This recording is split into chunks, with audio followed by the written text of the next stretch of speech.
मेरे अंदर हेजिटेशन बहुत ज़्यादा थी बिकॉज़ मैंने कभी सीखा नहीं, कोई ज़रिया नहीं था जहाँ पे हम रहते हैं बिहार में, गाँव में। तो दिल्ली आने के बाद ना मुझे लगा कि अब शायद यहाँ पे स्कोप्स मिल जाएँगे चीज़ों के। फिर यहाँ पे मैंने ऑडिशंस देखने स्टार्ट करे।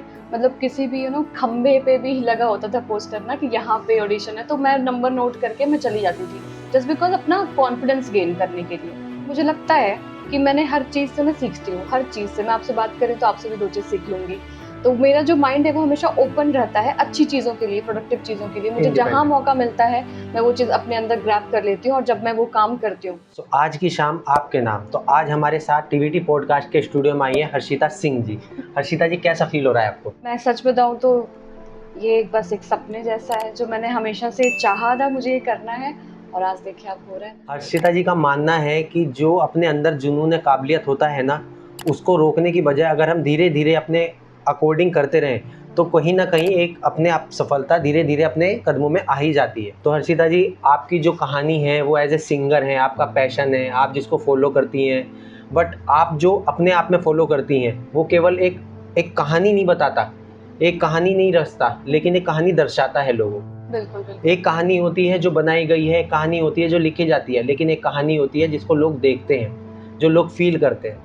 आपका कैरियर है, आप इतने अच्छे शहर से, इतने अच्छे गाँव से यहाँ तक का सफ़र आपने तय किया, तो आपकी एजुकेशन सर्कल कैसी थी? वैसे मेरा जो फाइनल डिग्री है, मैं बीकॉम ग्रेजुएट हूँ और शुरुआत से मैं बोलूँ तो मैं हमेशा एक एवरेज स्टूडेंट थी।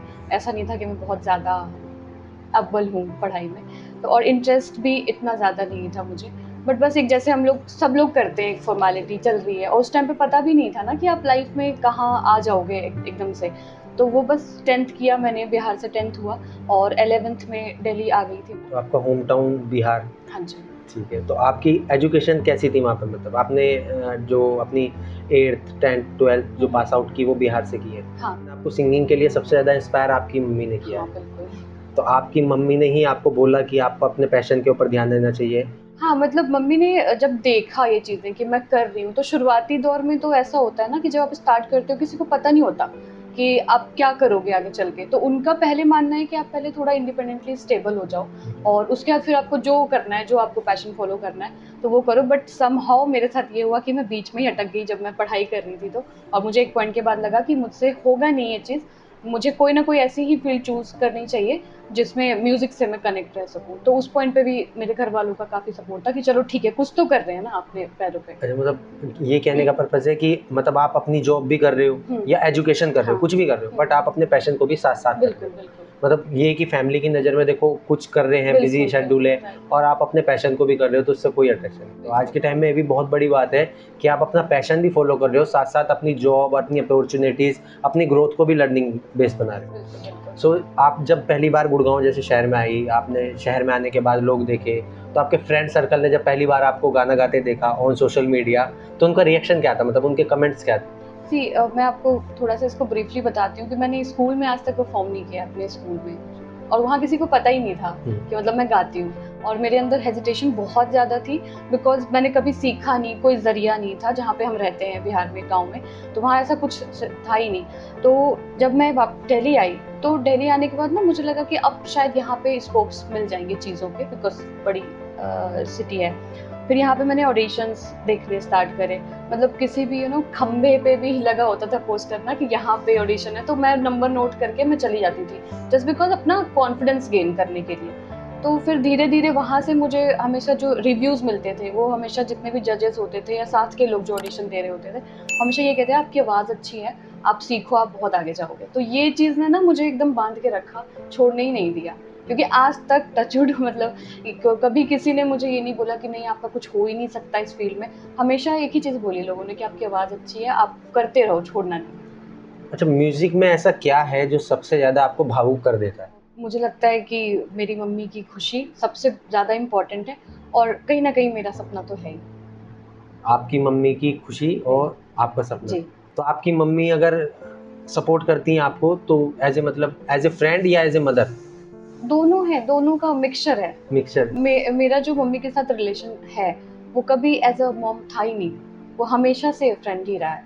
अच्छा, आपको सबसे ज़्यादा प्राउड फ़ील या गर्व कर देने वाली बात या कोई भी चीज़ ऐसी कब हुई? मुझे लगता है आप अभी देख लो मैं यहाँ बैठी हूँ। है ना। भाई कांग्रेचुलेशंस तो इसके बिल्कुल लिए। इतना मैंने किया कि आपने मुझे बुलाया यहाँ पे, और जितने भी लोग हैं मेरे घर वाले, मेरे सर्कल, मेरे फ्रेंड जिनके साथ मैं काम करती हूँ, तो कहीं ना कहीं उनको भी अच्छा लगेगा कि सी इतने टाइम से मैं काम कर रही थी और अभी मैं ये कर रही नहीं, हूँ। बहुत बहुत शुक्रिया आपका कि आप हमारे साथ जुड़े हुए हैं। तो हर्षिता जी, ऐसा कोई सलाह आपको मिली हो किसी से, या कोई आपने कभी मोटिवेशन या कुछ इंस्पिरेशन या कहीं ना कहीं अपने आसपास के बैकग्राउंड से जो सीखा हो, तो ऐसा क्या है जो आपने सीखा और फिर अपनी पैशन को फॉलो किया? मुझे लगता है कि मैंने हर चीज़ से मैं सीखती हूँ, हर चीज़ से। मैं आपसे बात करूँ तो आपसे भी 2 चीज़ सीख लूँगी। तो मेरा जो माइंड है वो हमेशा ओपन रहता है अच्छी चीज़ों के लिए, प्रोडक्टिव चीज़ों के लिए। मुझे जहाँ मौका मिलता है मैं वो चीज़ अपने अंदर ग्रैब कर लेती हूँ, और जब मैं वो काम करती हूँ तो उसमें उस चीज़ को अप्लाई करती हूँ डेफिनेटली। तो मैं बोलूँगी कि क्योंकि जैसे मैंने आपको बताया है कि मेरा फील्ड ऑफ वर्क जो था वो फिल्म प्रोडक्शन में है, तो वहाँ तो सिर्फ क्रिएटिविटी है। तो वहाँ से मैंने सबसे ज़्यादा चीज़ें सीखी है कि आपको किस तरीके से अपने आप को प्रेजेंट करना है, किस क्वालिटी की आपको वीडियो बनानी है, कैसे आपको करना है। तो सारा कुछ ऑलमोस्ट वहाँ से सीखा है, बाकी लोगों से तो सीखते ही रहते हैं। बहुत खूब। तो मेरा एक और छोटा सा सवाल है आपसे, ऐसा कोई खराब टाइम, कुछ ऐसा समय आया आपके टाइम में कि जब आपको लगा हो कि मैं बिल्कुल बस डूब गई या मेरा पैशन नहीं हो पाएगा मुझसे? जी, मुझे लगता है सबके लाइफ में आता है ये फेज, और अभी जैसा सिचुएशन है वो ऑन एंड ऑफ चलता ही है। आज आप सही हो, कल आपका मूड खराब है, तो वैसी चीज़ें। बट आई थिंक कि अभी 2 साल से, पिछले 2 साल से ये चीज़ें बहुत ज़्यादा हो रही है मेरे साथ में कि मैं 5 दिन सही रह रही हूँ, 5 दिन नहीं। बट क्योंकि जहाँ से मैं बिलोंग करती हूँ, तो हमारे कल्चर में ना ऐसा चीज़ें सिखाया जाता है, या घर में ऐसी परवरिश हुई है कि आप ज़्यादा टाइम रह ही नहीं पाओगे उस फेज़ में। आपको अराउंड 4 लोग हैं, वो देखेंगे, वो आपको मोटिवेट कर देंगे किसी भी पॉइंट से। आपकी छोटी सी जो खूबी होगी उसको लेकर के वो आपको उठा देंगे। तो ये चीज़ तो बस इस तरीके से मैंने इस चीज़ को टैकल करके रखा है अभी तक। तो एक और सवाल है आपसे जी, तो बहुत से लोग, सवाल ही नहीं खत्म होते तो बहुत से लोग रुक जाते हैं, बहुत से लोग थक जाते हैं, बहुत से लोग करने की हिम्मत रखते हैं, कर नहीं पाते। तो कहीं ना कहीं एक स्टेप आपकी लाइफ में भी एक ऐसा होगा, तो आपको एक मोटिवेशन किसी ने दिया होगा या किसी ने सपोर्ट किया होगा, तो कहाँ ऐसी चीज़ हुई है? मैं अगर बताऊं तो मुझे लगता है मैं डेली थकती हूँ और डेली मोटिवेट होती हूँ।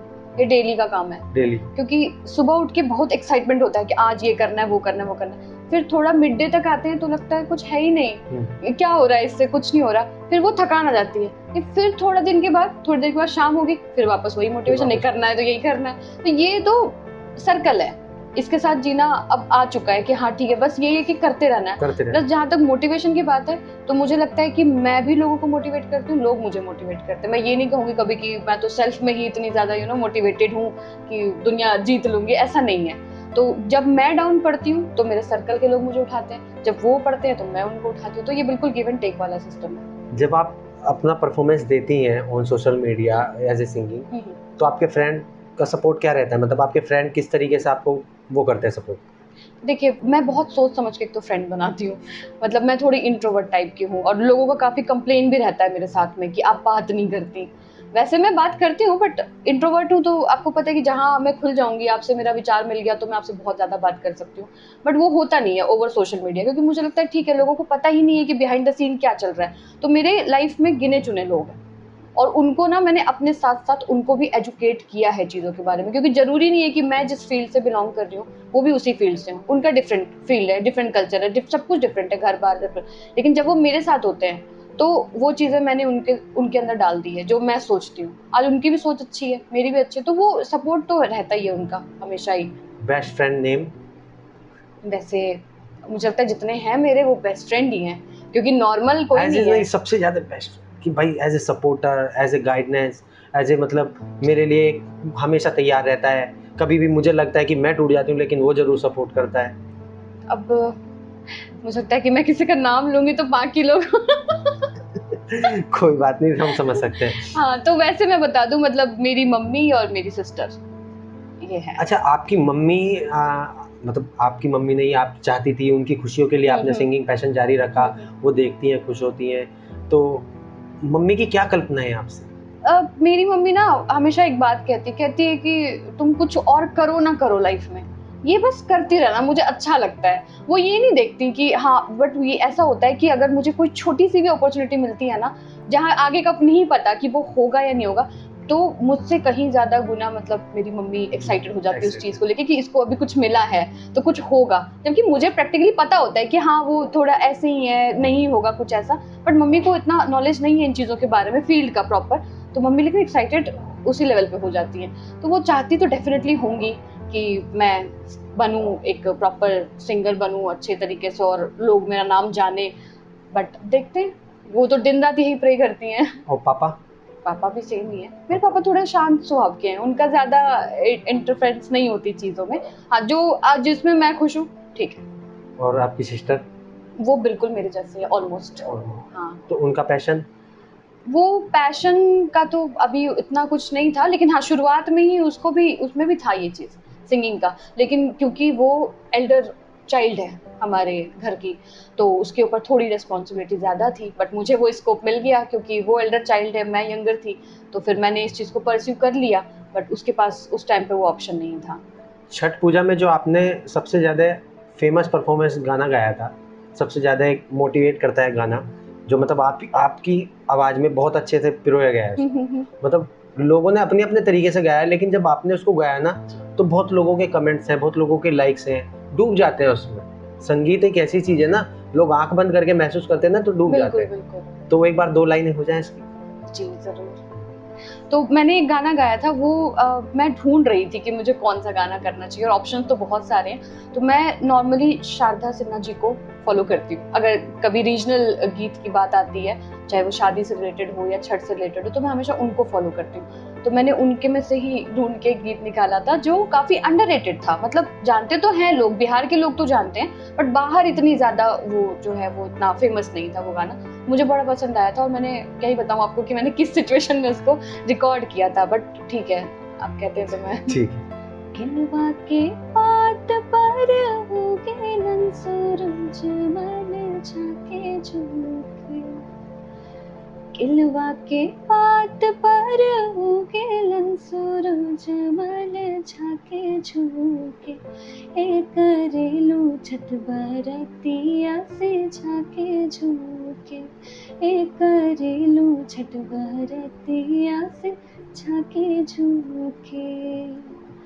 हम तो से पूछी बरतिया बरतिया से केकरा लागी, हम तो से पूछी बरतिया बरतिया से केकरा लागी, ए करेलू छठ बरतिया से केकरा लागी, ए करेलू छठ बरतिया से केकरा लागी।